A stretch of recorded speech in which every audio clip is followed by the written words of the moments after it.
Bom dia, boa tarde, boa noite ou boa madrugada para você que está chegando aqui na gravação do nosso episódio 312, conteúdo Zenith Produtividade. Vamos lá, vamos lá, vamos lá. Você que está chegando na gravação via Instagram pode dar um toque na tela. Eu estou aguardando o Instagram entregar esse conteúdo ao vivo para mais pessoas. Você que está me assistindo no YouTube, no Facebook, aqui embaixo, pode olhar aí. Tem um link. Que link é esse, André? Esse é o link para você fazer parte da minha comunidade Zenith Produtividade no Telegram. Lá eu envio um conteúdo extra, um conteúdo avançado, conteúdo pago, mas lá enviado de forma gratuita. Será um prazer te receber no Telegram. Você que está chegando ao vivo, nós temos aqui sempre um acordo. Se é a primeira vez, você vai mandar nos comentários um hashtag novato e clicar uma vez aqui no coração. Vamos lá que eu quero ver sua cara subindo aqui, meu querido novato. Se você é veterano, você já sabe o que você precisa fazer. Maravilha? Estamos há 44 semanas com conteúdos diários aqui em vídeo nos nossos episódios do podcast Zenith Produtividade. Hoje a gente vai falar de um assunto pertinente, um assunto que por muito tempo atormentou a minha vida e eu não vou falar que não atormenta mais. Continua atormentando. Exatamente. E também está atormentando a sua vida. Portanto, hoje a gente vai sair daqui com clareza para executar, para agir, como a gente faz todas as vezes, né, no nosso live. Maravilha. Nataline Davino, novato, seja bem-vinda. Marcos Martins, novato. Anoca, Bruno, chega pra cá. Andrei Oliveira, novato. Mari Ferreira, novato. Maravilha, galera. Vamos chegando pra cá. Inclusive, ontem foi um dia muito massa, velho. Por quê, André? Porque o episódio de ontem foi a respeito de o que eu controlo e o que eu não controlo. Exatamente. E o que eu não controlo é a fibra ótica. Então, no meio aqui do nosso episódio, ela caiu. E ela não voltou imediatamente. E o meu cronograma de ontem era, eu tenho 20 minutos para o episódio 311. Portanto, passou 3, 4, 5 minutos, não voltou. Eu falei, a gente tem que aceitar a realidade como ela é. Então, foi aqueles 11 minutos de conteúdo e pronto, já era. É isso aí mesmo, não vamos sofrer pelo que não depende da gente. Então, espero você que veio ontem, espero que você tenha aí captado essa mensagem. Vamos lá, vamos começar aqui o conteúdo de hoje. Vai ter indicação de livro aqui, vai ter tudo, hein? Vai ter tudo aqui hoje. Vamos lá, vou mostrar uma foto aqui de um grande tapado. Eu vou aqui desativar os comentários, você que está chegando, vai subir no coraçãozinho. Quem é esse indivíduo aí, André? Quem é esse indivíduo? Vamos ver se essa foto aqui fica melhor. Basicamente você está vendo que esse sujeito ele está com um revólver na mão, né? Pois é. Esse aí é o pior tipo de ladrão, né? Esse é o pior tipo de ladrão. Esse aí sequer esconde a própria cara. O nome desse indivíduo é MacArthur Wheeler. MacArthur Wheeler, de Pittsburgh, lá nos Estados Unidos. Pois é, nesse dia aí, em plena luz do dia, nesse mesmo horário, 9h04 da manhã, lá na ensolarada Pittsburgh, MacArthur Wheeler resolveu que era o dia onde ele ia encher os bolsos. Exatamente. Ele falou, eu vou encher os meus bolsos, eu vou ganhar muito dinheiro hoje vai ser trabalho fácil. E aí, MacArthur Wheeler foi lá com seu moletom preto e um revólver nas mãos e assaltou 2 bancos em plena luz do dia em Pittsburgh. Entretanto, como os senhores podem imaginar, um ladrão que não tampa o rosto, ele é o quê? Ele é facilmente identificado pela polícia. Afinal, esse indivíduo, ele foi com a cara estampada em todos os jornais de Pittsburgh e dos Estados Unidos, que um homem assaltou um banco. Pouco tempo depois, MacArthur Wheeler foi preso pela polícia.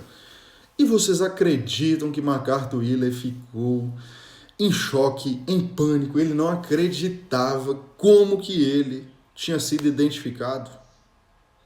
Como que eu fui identificado? Isso é inacreditável. Como? Não tem como, é impossível. Como que as pessoas sabiam que foi eu que assaltei o banco? E aí, nosso querido MacArthur Wheeler disse que tinha passado limão na cara.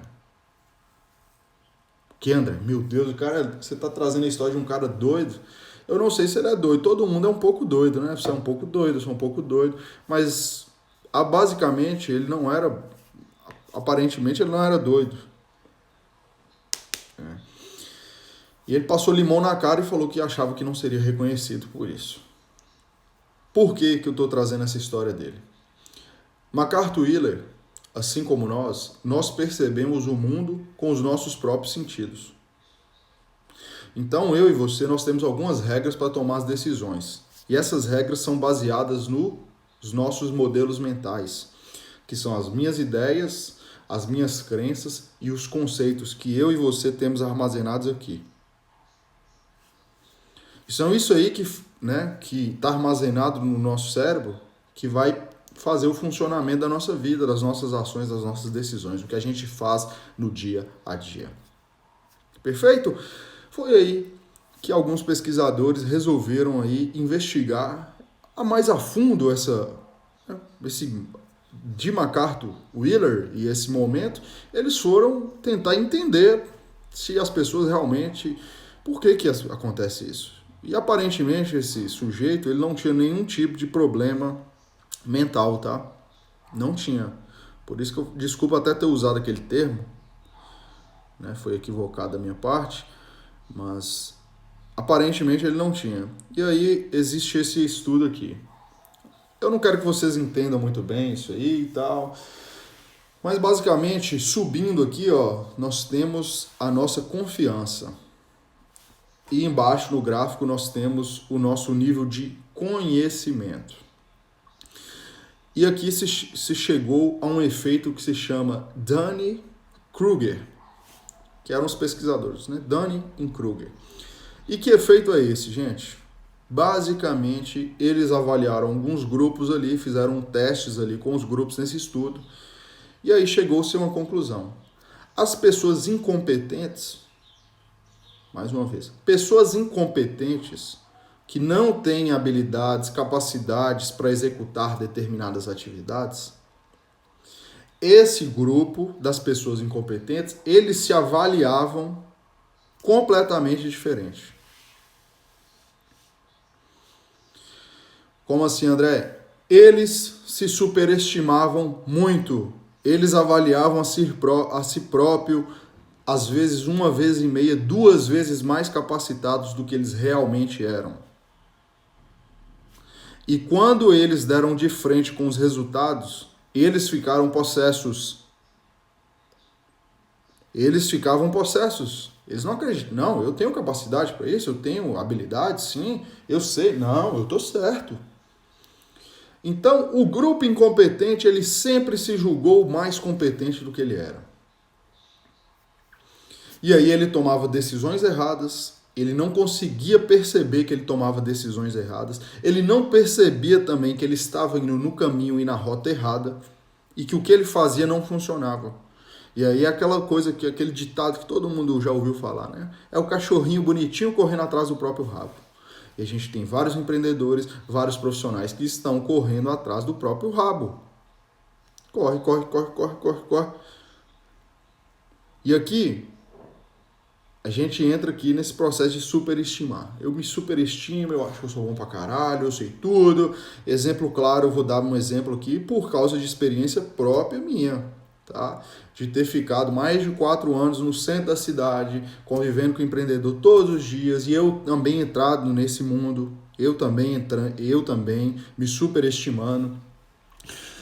E o que acontece? O cara acha que é simplesmente, o empreendedor lá acha que é simplesmente eu arrumo uma grana aqui e vou abrir um negócio. Ele não sabe nada da área, ele não estudou nada, ele não tem conhecimento nenhum. E aí ele vai lá e simplesmente contrata um arquiteto, faz um CNPJ, contrata um contador e abre as portas. Ele não sabe nada. Ele não sabe, às vezes, da área, ele não sabe sobre marketing, ele não sabe sobre vendas, ele não sabe atendimento ao cliente, ele não sabe sobre gestão, ele não sabe sobre finanças, ele não sabe nada. Então é muito relativo. No Brasil, quem é empreendedor, né? Eu, você que é empreendedor, você também sabe. É difícil, cara. Sim, porque a carga tributária aqui é alta, tem ICMS, é substituição do ICMS, tem imposto, e tem não sei o que, aluguel, funcionário, luz e tal, tudo. Tem tudo isso. Tem. Isso é verdade, isso é real. Só quem já esteve lá no campo, você sabe o que é. Mas também tem aqui o efeito Dunning-Kruger, que não é só isso. Ou seja, não é só a carga tributária, não é só o governador do meu estado, não é só o meu prefeito, não é só o meu presidente, não é só os meus deputados, não são só eles. Então, aqui a gente entra em autorresponsabilidade e ego. Eu sou capacitado para fazer o que eu estou querendo fazer? Não sou. Não sou. Talvez eu não seja, André. Pois é. Maravilha. Então, uma luz aqui para sua vida é hoje. E aí, a gente vai falar disso. E aí chega um ponto, né? Que eu vou entrar aqui agora no critério. Mas antes disso, eu quero fazer um convite para você que está aqui ao vivo e na gravação. E é um convite gratuito, 100% gratuito, tá? Disponibilizei aqui para você aí ler no seu Kindle, ler no seu celular, ler no seu computador o livro Os Segredos da Procrastinação, onde eu mostro ali os 12 gatilhos principais que estão levando você a adiar o que precisa ser feito e está se enchendo de relevâncias. Para você ter acesso a esse material gratuitamente, é só clicar no link da bio e baixar a sua cópia. E não leia amanhã, leia hoje, tá? É curto, para, lê e toma ação. Mais uma vez, já vou colocar aqui a tarefa. Baixa, começa a ler e aí você vai fazer o seguinte. Pega uma lista e coloca quais as situações que costumeiramente eu procrastino. O que eu estou procrastinando?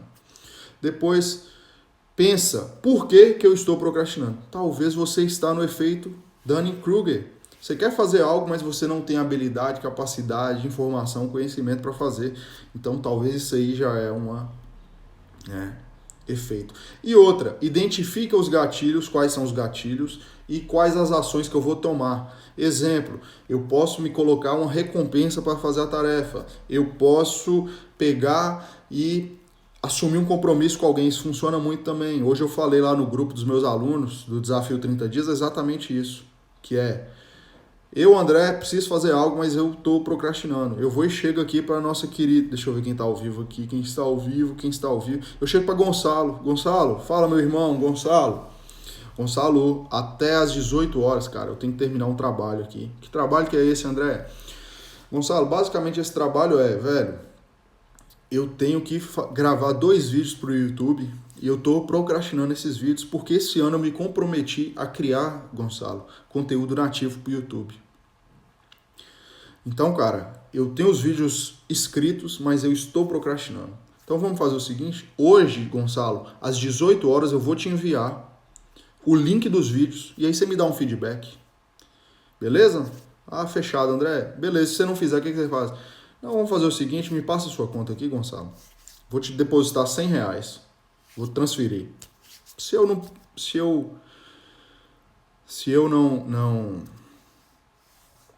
não comprar, assina o sócio torcedor do Corinthians pra mim.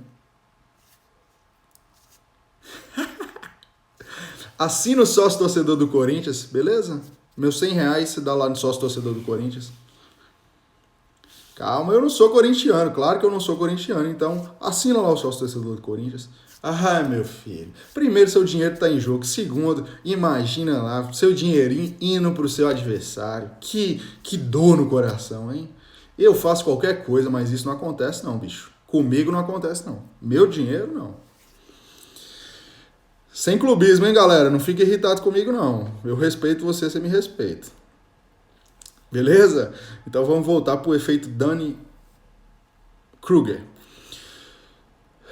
E aí, galera, tem um ponto importante que foi o seguinte, lá nesse estudo verificou-se que os competentes, os profissionais competentes, eles se subestimavam.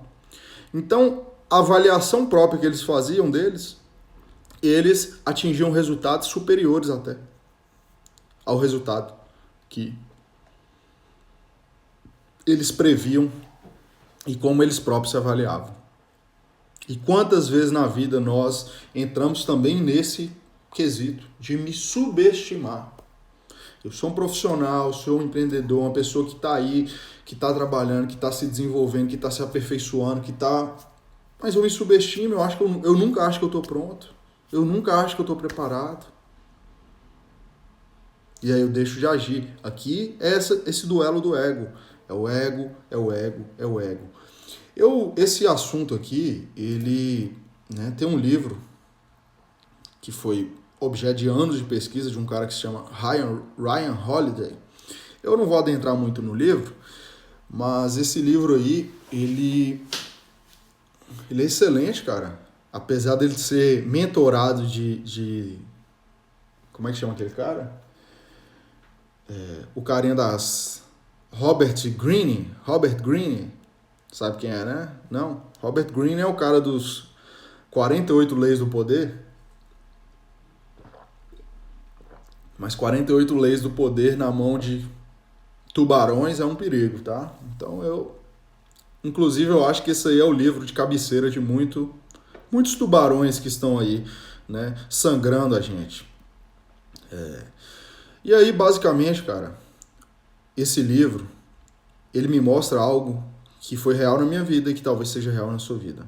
Sim, o ego é o nosso maior inimigo, é o nosso pior adversário. Por quê? Muitas vezes nós procuramos responsáveis pelos nossos insucessos e geralmente a gente busca em fator externo. Mas na maioria dos casos, o culpado está dentro de mim mesmo, que é o meu ego. Porque o ego, ele se apresenta na maioria das vezes como arrogância, como superioridade, como uma tendência de subestimar as pessoas, o mercado, né? A pessoa que trabalha comigo, alguém que eu convivo. Então, quando eu consigo limitar esse ego, eu consigo avançar. Porque é o seguinte, no começo de qualquer coisa, ou no meio de qualquer coisa, é o ego que pode impedir a gente de quê? De aprender, de colocar as sandálias da humildade, de aprender sobre vendas, de aprender sobre marketing, de aprender sobre gerenciamento de tempo, como desenvolver trabalho focado. Coisas que talvez estão me atrapalhando hoje, mas eu continuo tentando fazer tudo sozinho, do meu jeito, porque eu sou assim, eu faço e assim vai acontecer. Será? Muitas vezes isso aqui impede o desenvolvimento de talentos, do seu verdadeiro talento. Eu vou falar aqui uma passagem rápida. Por muito tempo, eu vou contar alguns casos aqui, muito tempo, eu fui muito assim, né, nariz em pé, eu sei tudo, eu sou dono do mundo, eu sei tudo, eu não preciso da ajuda de ninguém, eu faço tudo sozinho. E sempre que isso aconteceu, eu sempre quebrei a cara no final. Lembro no meu primeiro treinamento, né, que eu mesmo fiz o treinamento, fiz o marketing, fiz tudo. Lá eu falei isso. Todas as vezes que eu tentei fazer sozinho, eu quebrei a cara. Tudo que eu tentei fazer sozinho. E aí eu vou te lembrar aqui. Contar uma rápida história. Em 2012 eu fui fazer intercâmbio, assim que eu terminei a faculdade, fui fazer um intercâmbio para aprender a falar inglês. E ali foi um processo, né, de começar do zero e tal, né, tive que largar várias coisas. E aí teve eu lembro disso, né? Eu fui com visto de estudante. 100% estudante, né? Ou seja, você não pode trabalhar.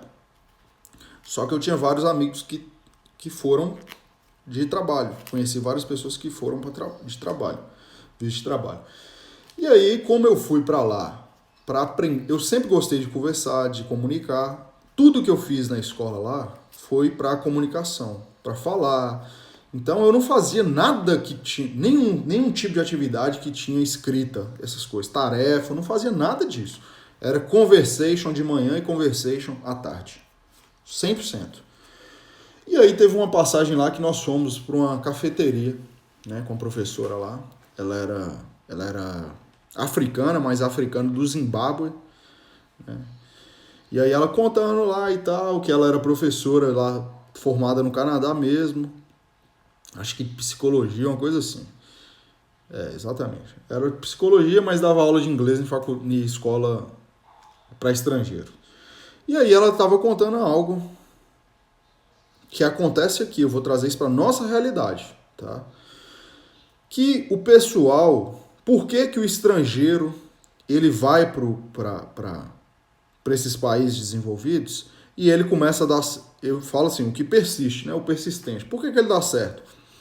Porque ele vai em busca de, ele tem necessidade, ele está motivado pela necessidade, ele tem que sobreviver lá, ele tem que começar, então ele vai trabalhar de quê? Os meus amigos lá, eles lavavam um prato, colocavam item na prateleira, eles faziam tudo, limpavam chão, tudo. E eu não estou falando que tem nada de ruim nisso, pelo contrário. O ruim é quem não faz nada, certo? E aí, só que ela me explicou que, por exemplo, um nativo lá, alguém que fez uma faculdade lá, ele jamais se sujeitaria a esse tipo de trabalho, segundo ela. E eu, por que, velho, que eles não sujeitam? Ela, não, o profissional aqui que fez faculdade aqui, velho, ele não vai trabalhar em outra coisa. Então, se ele não estiver conseguindo emprego em alguma área, ele não vai fazer outra coisa, ele não vai trabalhar nesses subempregos aí, por exemplo, que esses estudantes estão trabalhando. Eu falei, caramba, bicho. Falei, pô, então o ego dos caras são elevados, hein? Ela, não, é elevado. E aí, a gente vê muito isso hoje.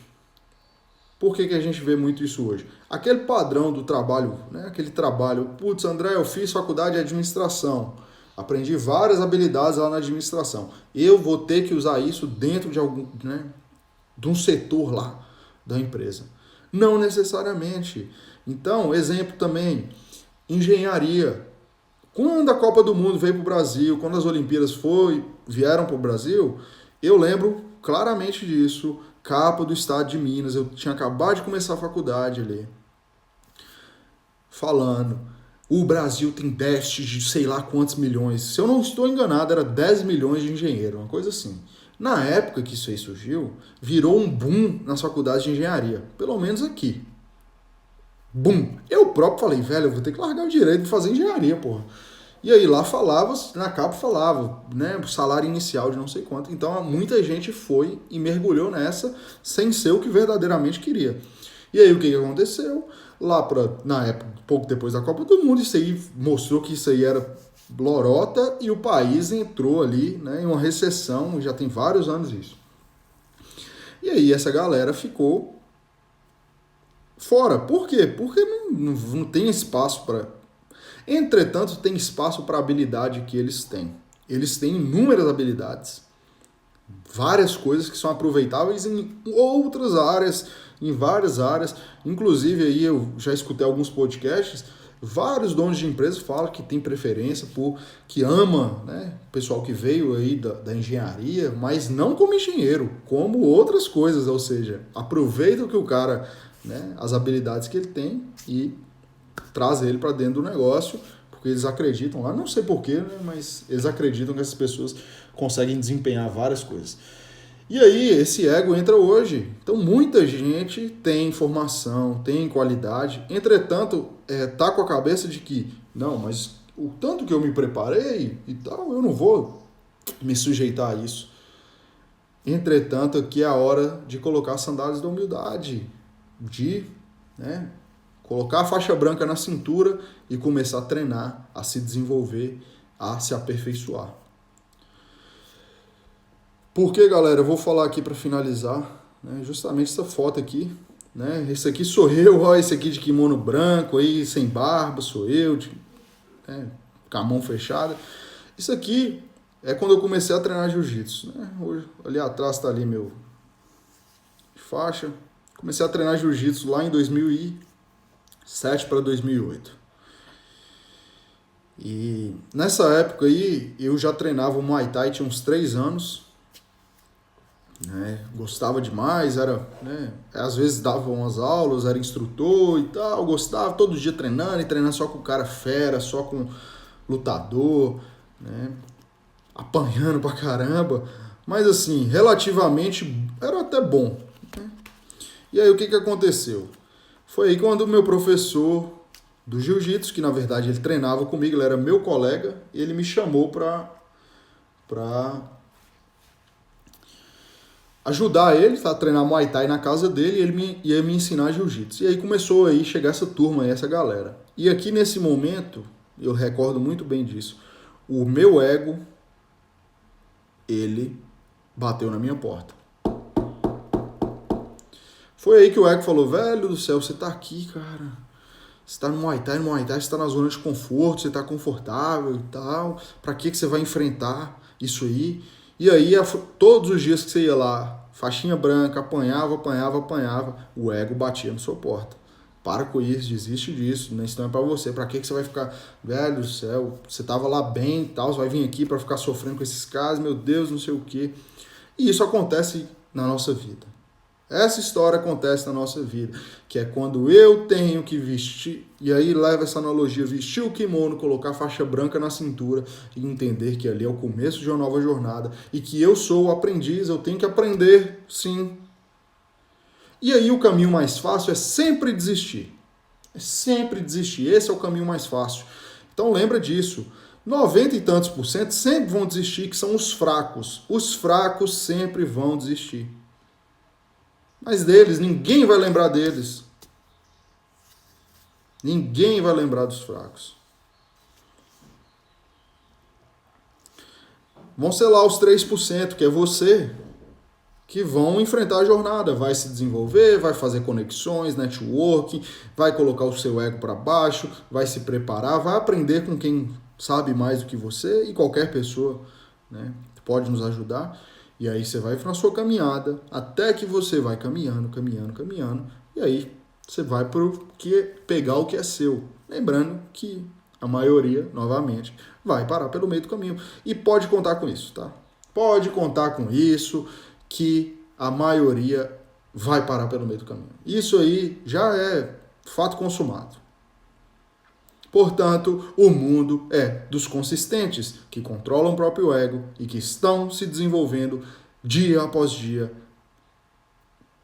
para buscar o que é seu, cara.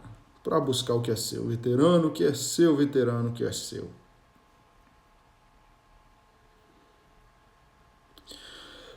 Maravilha? Então, galera, nosso conteúdo vai chegando aqui ao final.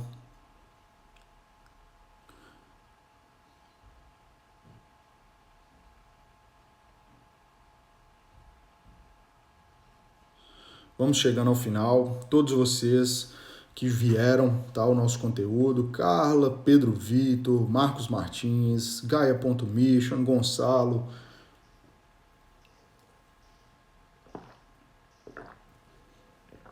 Ale é minha amiga.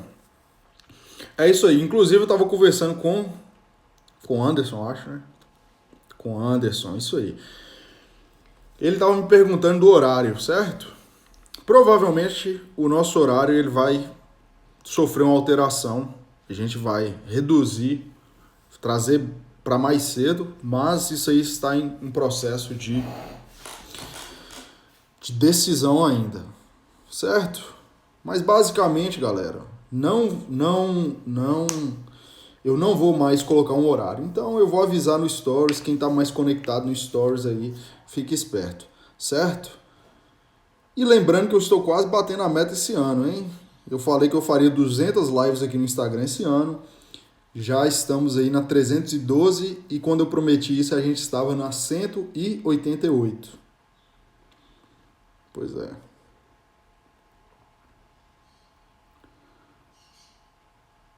Doutora Pri Barros, depois da primeira vez, segunda vez você já é veterano já.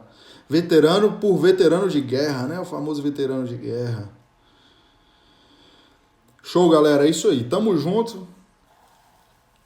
Inclusive aqui abriu aqui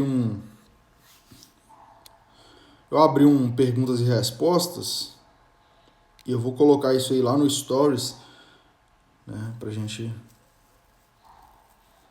Exatamente, vou fazer uma chamada no Telegram. Foi boa essa Cíntia Câmara aí falou, né? Vou fazer uma no Telegram. No Telegram. Exemplo aqui, por exemplo, nessa foto, ela tem uma proporção um pouco maior. De 1, 2, 3, 4, 5, 6 pessoas, duas são faixas pretas, e eu e o gordinho ali em cima, que agora ele é magro, né, grandão, fortão. E nós continuamos, né? Estamos aí na jornada até hoje. Então, aí nessa galera aí, alguns, né, a maioria resistiu. Pois é. Mas é isso aí. Então, meus queridos, estamos juntos, tá? Em breve tem novidades aí. Tem uma novidade surreal aí para os Zenit de produtividade. Fiquem ligados que nós vamos informar aí as cenas dos próximos capítulos. No mais é isso, um grande abraço. Em breve voltaremos com muito mais conteúdo. Espero você aqui amanhã e nos vemos lá no Telegram.